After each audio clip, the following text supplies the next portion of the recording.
الحمد للہ وکفا وسلام علی عبادہ الذین اصطفیٰ اما بعد اعوذ باللہ من الشیطان الرجیم بسم اللہ الرحمن الرحیم قال النبی صلی اللہ علیہ وسلم انا خاتم النبیین لا نبی بعدی او کما قال علیہ الصلاۃ والسلام۔ نبی کریم صلی اللہ علیہ وسلم کا فرمان ہے، میں آخری نبی ہوں اور میرے بعد کوئی نبی نہیں ہے۔ ہم آپ کے سامنے جھوٹے مدعیان نبوت کے تفصیلی حالات بیان کر رہے ہیں، جو کہ ایک سلسلہ ہے۔ اس کے اندر ہم پہلے نسیات، اسود عنسی، مسیلمہ کذاب وغیرہ کے تفصیلی حالات بیان کر چکے ہیں، اور اس کے بعد مختار بن ابی عبید ثقفی کے 2 حصے بھی آپ کے سامنے بیان کر چکے ہیں، جس میں اس کا تفصیلی تعارف اور اس کی سازشوں اور امت کے اندر رخنہ اندازیوں کی داستان آپ کے سامنے بیان کی تھی۔ آج اس کا تیسرا حصہ لے کر آپ کی خدمت میں حاضر ہوئے ہیں۔ چنانچہ قرآن پاک اور احادیث صحیحہ سے ثابت ہے کہ غزوات بدر و حنین میں خدائے قادر و توانا نے قلیل تعداد میں بے سر و سامان مسلمانوں کی اعانت کے لیے ملائکہ مقربین روانہ فرمائے۔ یہ پیغمبر خدا صلی اللہ علیہ وسلم کا معجزہ تھا۔ ایک مرتبہ مختار نے بھی عجیب ہنرمندی کے ساتھ یہ معجزہ اپنے پیروکاروں کو دکھایا۔ چنانچہ جب اس نے ابراہیم بن اشتر کو ابن زیاد سے جنگ کے لیے موصل کی طرف روانہ کیا تو اس کی مشایعت کے لیے پیدل چلنے لگا۔ ابراہیم نے کہا کہ اے ابو اسحاق، سوار ہو جاؤ۔ کہنے لگا، نہیں، میں اس بات کو پسند کرتا ہوں کہ میرے قدم آل محمد کی نصرت میں غبار آلود ہوں۔ اس طرح وہ 2 فرسنگ تک اس کے ساتھ چلا گیا۔ الوداع کے وقت لشکر کو مخاطب کر کے کہنے لگا، خدائے قدوس نے مجھ سے وعدہ فرمایا ہے کہ میں کبوتروں کی شکل میں فرشتے بھیج کر تمہاری امداد کروں گا۔ اب اس نے اپنے بعض خاص مقرب اور رازدار لوگوں کو چند کبوتر دے کر حکم دیا کہ تم لوگ لشکر کے پیچھے چلے جاؤ۔ جب لڑائی شروع ہو جائے تو کبوتروں کو پیچھے سے لشکر کے اوپر کی طرف اڑا دینا۔ چنانچہ غلاموں نے ایسا ہی کیا اور فوج میں شور مچ گیا کہ فرشتے آ گئے۔ اس آسمانی امداد کے بعد مختاری لشکر کے حوصلے بہت بڑھ گئے اور اس نے اپنی فتح کا یقین کرتے ہوئے دشمن پر اس بے جگری سے حملہ کیا کہ اس کے چھکے چھڑا دیے، یہاں تک کہ شام کا لشکر شکست کھا کر بھاگ کھڑا ہوا۔ جس طرح مختار نے کبوتر بھیج کر اپنی فوج کو دھوکہ دیا، اسی طرح ایک خارجی قیدی بھی اس قسم کے ہیلا گری سے مختار کو چکمہ دے کر رہا ہو گیا۔ ایک دفعہ خارجیوں سے اس کی مٹ بھیڑ ہو گئی، مختار کو فتح ہوئی، بہت سے خارجی قتل ہوئے اور بہت سے قید کر لیے گئے۔ انہی قیدیوں میں سے ایک شخص کو سراقہ بن مرداس بارکی کہتے تھے۔ اس شخص کو یقین تھا کہ مختار اس کو دیکھتے ہی قتل کا حکم دے دے گا۔ اب یہ سوچنے لگا کہ قتل سے بچنے کے لیے کسی ہیلا گری سے کام لینا چاہیے۔ چنانچہ جب پہرہ دار اس کو مختار کے سامنے پیش کرنے لگے تو اس نے ان سے کہا کہ نہ تم لوگوں نے ہمیں ہزیمت دی اور نہ قید کیا، بلکہ منہزم اور اسیر کرنے والے دراصل وہ ملائکہ آسمانی تھے جو ابلق یعنی چتکبرے گھوڑوں پر سوار ہو کر تمہاری سپاہ کے اوپر ہمارے خلاف لڑ رہے تھے۔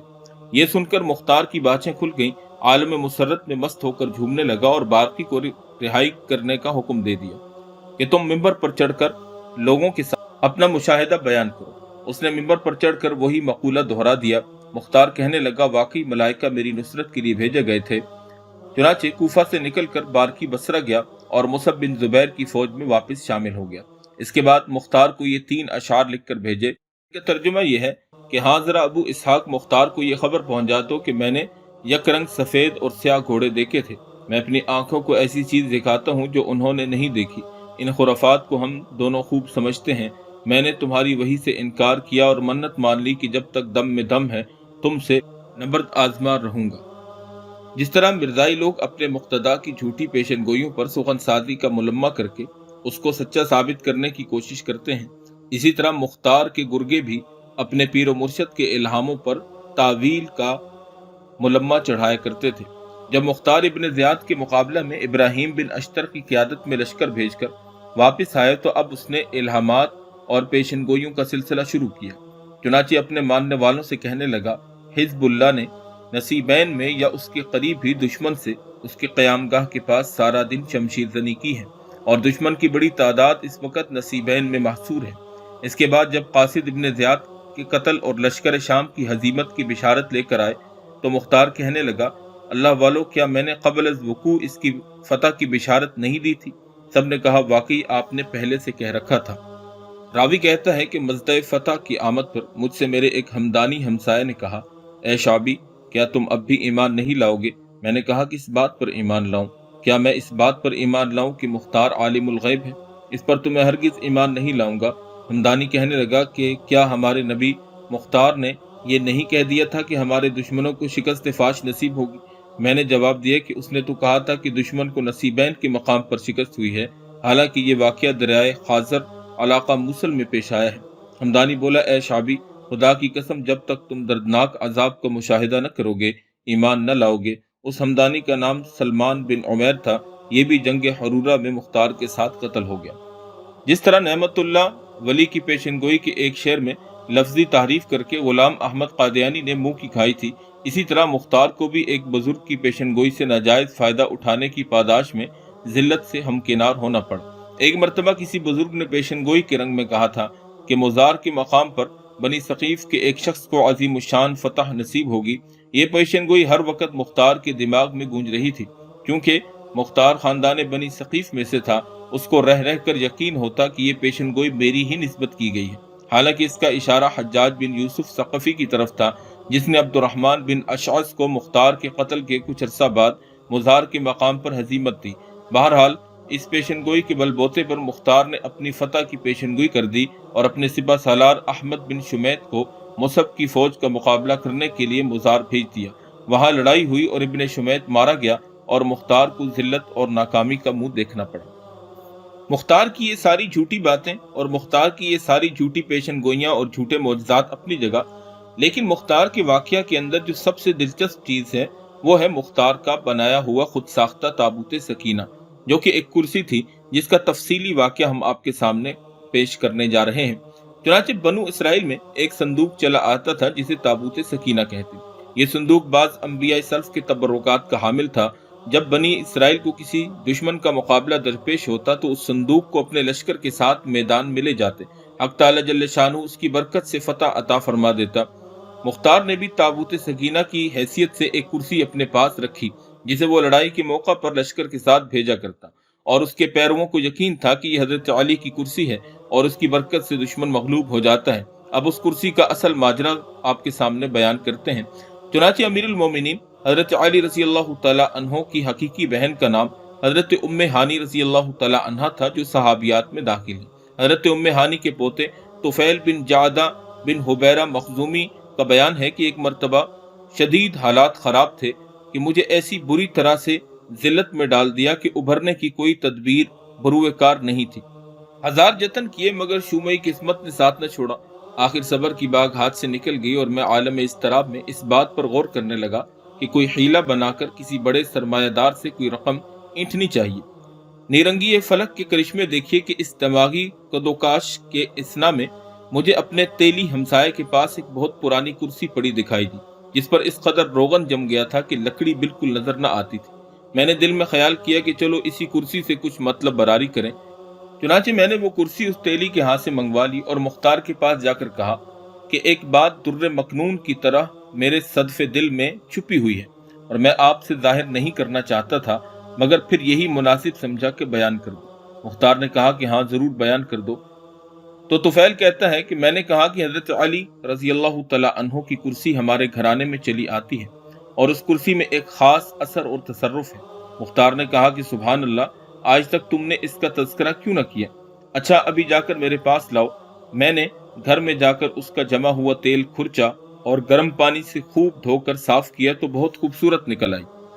اس کرسی نے خوب روغن زیتون پیا تھا، اس لیے بہت زیادہ چمکدار ہو گئی تھی۔ اب یہ کپڑے سے ڈھانپ کر مختار کے پاس لائی گئی۔ مختار نے مجھے 12,000 درہم انعام میں عطا کیے۔ اس فتوح نے میرے مصائب کی زنجیر کاٹ دی اور شاہد اور کامرانی اور مقصد براری نے اپنا جمال مجھے دکھانا شروع کر دیا اور میں خوشحال ہو گیا۔ طفیل بن جعدہ کہتے ہیں کہ مختار اس نعمت غیر مترقبہ پر جامع میں پھولا نہیں سما رہا تھا۔ اس نے منادی کرائی کہ سب آدمی جامع مسجد میں جمع ہو جائیں۔ لوگ جوک در جوک کوفہ میں آنے لگے۔ مختار نے سب لوگوں کے سامنے ایک خطبہ دیا جس میں بیان کیا کہ ملل سابقہ میں کوئی ایسی بات نہیں جس کا نمونہ اور تمثیل اس امت مرحومہ میں موجود نہ ہو۔ بنی اسرائیل کے پاس ایک تابوت تھا جس میں آل موسیٰ علیہ السلام اور آل ہارون علیہ السلام کا بقیہ موجود تھا۔ اسی طرح ہمارے پاس بھی ایک تحفہ موجود ہے۔ یہ کہہ کر مختار نے کرسی برداران کو حکم دیا کہ اسے کھول دو اور کرسی مرد عام پر لائی جائے۔ سبائی فرقہ کے لوگ جوش مسرت میں کھڑے ہو گئے، انہوں نے ہاتھ اٹھا کر نہایت گرم جوشی سے 3 تکبیریں کہیں۔ یہ دیکھ کر شبس بن ربی رئیس کوفہ کھڑا ہوا اور کہنے لگا، اے مضر کے گروہ، ورطہ زیغ و کفر میں مت پڑو۔ ان الفاظ سے شبس کا یہ مقصد تھا کہ اگر بالفرض یہ کرسی حضرت علی ہی کی یادگار ہے، تاہم اس میں اتنا تقدس سرایت نہیں کر گیا کہ اس کی عظمت تمہارے حق میں بنی اسرائیل کے بچڑے کی حیثیت اختیار کرے۔ یہ سن کر خوش عقیدہ سبائی رافضی جوش غضب میں بفر گئے، مسجد میں خلفشار مچ گیا اور شبس کو دھکے دے کر مسجد سے باہر نکال دیا۔ جب خبر آئی کہ عبید اللہ بن زیاد شامیوں کی فوج کے ساتھ موصل کی طرف بڑھا ہے اور مختار نے اس کے مقابلہ میں ابراہیم بن اشتر کو روانہ کیا، تو شیعان کوفہ نے اسی کرسی پر حریر اور دیباج لپیٹ کر اس کا جلوس نکالا۔ 7 آدمی داہنی طرف سے اور 7 بائیں جانب سے اس کو تھامے ہوئے تھے۔ تابوت سکینہ کی طرح یہ کرسی لشکر کے ساتھ بھیجی گئی۔ قضائے کردگار سے اس لڑائی میں شامیوں کی ایسی درگت ہوئی کہ اس سے بیشتر انہیں کبھی بھی ایسا برا دن دیکھنا نصیب نہیں ہوا تھا۔ اسی بنا پر شیعہ حضرات اس تابوت سکینہ کے حصول پر حد سے گزری ہوئی خوشیاں اور مجنونانہ مسرتوں کا اظہار کرنے لگے، اور ان کی نظر میں کرسی کا تقدس کائنات کی ہر چیز سے بڑھ گیا۔ کوئی شیعہ ایسا نہ تھا جو آپے سے باہر اور طفلانہ مزاجی کی خوشیوں میں غرق نہ ہو، یہاں تک کہ اس کے متعلق ان کا افراد کفر کی حد تک پہنچ گیا۔ طفیل کہتے ہیں کہ یہ افسوسناک حالت دیکھ کر میں اپنی حرکت پر نادم ہوا کہ میں نے یہ کیا فتنہ کھڑا کر دیا۔ اس کرسی کے سب سے پہلے محافظ حضرت ابو موسیٰ اشعری رضی اللہ تعالیٰ عنہ کے بیٹے موسیٰ تھے، جو مختار کے ساتھ رہا کرتے تھے۔ کیونکہ ان کی والدہ ام کلثوم جناب پیغمبر خدا صلی اللہ علیہ وسلم کے چچا داد بھائی حضرت فضل بن عباس کی صاحبزادی تھی، اس لیے مختار موسیٰ سے بہت کچھ حسن سلوک کیا کرتا تھا۔ آخر جب کرسی کی تولیت کے متعلق موسیٰ پر طعن و تشنیع کی گرم بازاری ہوئی تو انہوں نے یہ کرسی موشب برسمی کی تحویل میں دے دی، اور پھر مختار کی وفات تک وہی اس کا متولی رہا۔ اس کرسی کے متعلق عاشی حمدانی نے چند اشعار کہے تھے، جس کا ترجمہ یہ تھا: میں اس بات کا گواہ ہوں کہ تم سب عبداللہ بن سبا کی امت ہو۔ اے شرک کے پاسبانوں، میں تم سے خوب واقف ہوں۔ میں حلفاً کہتا ہوں کہ تمہاری کرسی تابوت سکینہ نہیں ہے، وہ اس پر کئی غلاف چڑھے ہوئے ہوں، اور شباب نہدہ اور حارث اس کے ساتھ ساتھ دوڑتے ہیں، تاہم یہ تابوت سکینہ سے کوئی نسبت نہیں رکھتی۔ میں تو وہ شخص ہوں جسے آل محمد صلی اللہ علیہ وسلم سے محبت و شغف ہے، اور اس وحی الہی کا پیرو ہوں جو مصاحف میں درج ہے۔ مورخین نے لکھا ہے کہ مختار ہی نے شیعوں میں رسم تعزیہ داری جاری کی تھی، جس سے یقین ہوتا ہے کہ یہی کرسی تعزیہ داری اور کاغذی تابوت سازی کی اصل بنیاد بنی تھی۔ یہاں تک مختار ثقفی کے تفصیلی حالات کا تیسرا حصہ آپ کے سامنے بیان کیا گیا ہے۔ اس کا چوتھا اور آخری حصہ لے کر آپ کے سامنے جلد حاضر ہوں گے۔ امید ہے کہ آپ کو اس کے اندر جو مواد ہے وہ پسند بھی آئے گا، اور آپ کو بہت کچھ نیا جاننے کو بھی ملا ہوگا۔ امید ہے کہ آپ کو ہماری یہ کاوشیں پسند آ رہی ہوں گی۔ اپنی رائے کا اظہار ضرور کرتے رہیے گا اور ہمیں سپورٹ بھی کرتے رہیے گا۔ اللہ تعالیٰ جل شانہ آپ لوگوں کے علم و عمل میں، جان و مال میں برکتیں عطا فرمائے۔ وآخر دعوانا ان الحمد للہ رب العالمین۔